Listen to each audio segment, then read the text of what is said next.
Today is Friday, April 15th, and I am just 35 days out from closing on the sale of my house and starting life full-time in an RV. In this video, I'm going over my top 3 things I still have left to do on my to-do list as I prep to move into my camper. Let's get into it. Hi, I'm Beth and welcome to my channel Born to be a Nomad, where I'm documenting my journey to living full-time in an RV. If that sounds like something you'd be interested in, please go ahead and hit that subscribe button.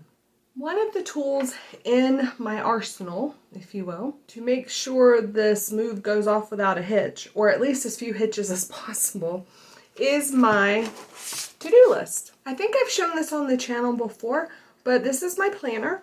I got it at Target. I will leave a link down in the description below. It's not an affiliate link or anything. It's just, in case you like it. It's made by Day Designer, and this one I like because it's a daily and monthly planning. So it has a tab for the month, and then on each page it has, like where you write down your to-do list. There's also a schedule here so that I can do my time blocking for work. Anyways, I really like it. But then I also use my phone, which I'm using to record this. But I, sometimes when I'm laying in bed at night and I think of something, then I'll put a reminder in my, in my tasks on my phone. That way I don't forget it, and then I can just write it all down in my planner. Okay, so now on to my items. The first thing that I have left on my to-do list is, of course, packing. You can't see it, but behind the camera, I have several boxes stacked and some bubble wrap because I've finished everything down here in my living room. But what I've been trying to do is go room by room and pack up the things that I want to store, and then put them out in my garage. That way I will know, exactly what size storage unit I'll need. I measured the pieces of furniture that I want to keep, which really is like one piece of furniture and then some shelves that were in my garage, which I think will help, keep the storage unit organized. So I'm going room by room and doing that. And then once I'm done with the things that I want to store, then I'll know what I have left to either sell or donate. Like I said, I've finished packing up my office. Well, I finished packing up the books in my office, which, yes, I do have 10 boxes of books, which sound like a lot, but I moved into this house with 20 boxes, so now that I'm just down to 10, I take that as a win because I decluttered. So, my goal is to work on it a little bit each night, so then that way I make sure that I get everything finished and I don't procrastinate. Yeah, I'm really bad about procrastinating. Okay, so item number 2 on my to-do list are personal business items, like a mail forwarding service, Loki's vet records, license plates. I need to finish getting those for my truck and for the camper, full-timer insurance, those type of things. So when it comes to mail, for right now, my plan is to use a local mailing service where they will receive the mail and then forward it to me forward the mail I want forwarded to an address that I give them. In the future, they're going to be working on a service where it will scan the mail for you. So you will have a digital copy of the mail. So just in case, most of it, that's sufficient. But if there are a few items that you want forwarded, then they can do that for you. But right now, they simply just take the mail and hold it and then forward it to you wherever you want it. But they do provide a street address, which is important for business purposes, for bank accounts and driver's license and all of that stuff that you can't use a P.O. box for. And, by maintaining a local mailing address, I won't have to worry about changing my residency, any of that. There are services out there that can help you do that as a full-timer, like Escapees or Good Sam, where I know like South Dakota, Texas, and Florida are popular domicile states. I like Wyoming. Wyoming has become kind of my new home. I love Wyoming. And so there's no state income tax. I don't have to worry about, getting an inspection annually on my vehicle, which I would if I changed to Texas. The reason I'm not changing back to Florida is because insurance rates are higher. That's just, part of living in a state that sticks out like a sore thumb and gets hit by hurricanes.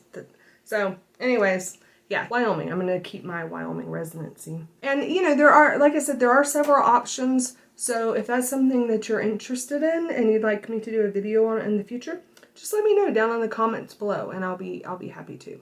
So as for Loki's vet records, I have a copy of his shots, and but the other things that I've kept are kind of piecemeal, like hit and miss. So I really just want to get, normally all you would need is like shot records, but Loki's had a lot of health issues, mostly dental, but he's had surgeries and stuff like that. So I would just feel comfortable having a copy of everything all together in a folder, just in case something happens and I have to take him to an emergency vet, then I can provide them with a copy of his vet records. He is diabetic and takes insulin, but his prescription is through Walgreens.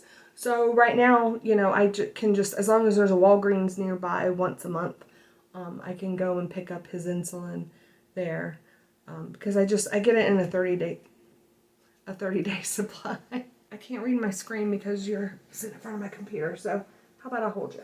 Is that okay? Okay, so this is Loki. Say hi, Loki. Okay. So anyways, yeah, that way, as long as there's a Walgreens nearby, I can pick up his insulin and then just come back, once a year to Casper to get his checkup, and, they can write a refill for me, and then to get his, shots and stuff like that. Ooh, that's a good purr. You are spoiled, you know that? Okay, so next, like I said, on my list are my tags. Both my truck and my camper are new, so I just have to get those taken care of before the temporaries expire. There's a little bit of a mix-up with the title, which I actually have sitting on the counter over there because they sent it to me.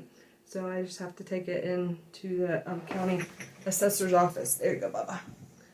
And then that way I can get that taken care of. Last, I need to finalize my insurance on the camper, which will also mean moving my insurance on the truck, because currently I have like a homeowner's truck insurance policy, but they don't do full-time camper insurance, which is really important, that you're covered, because that's your house and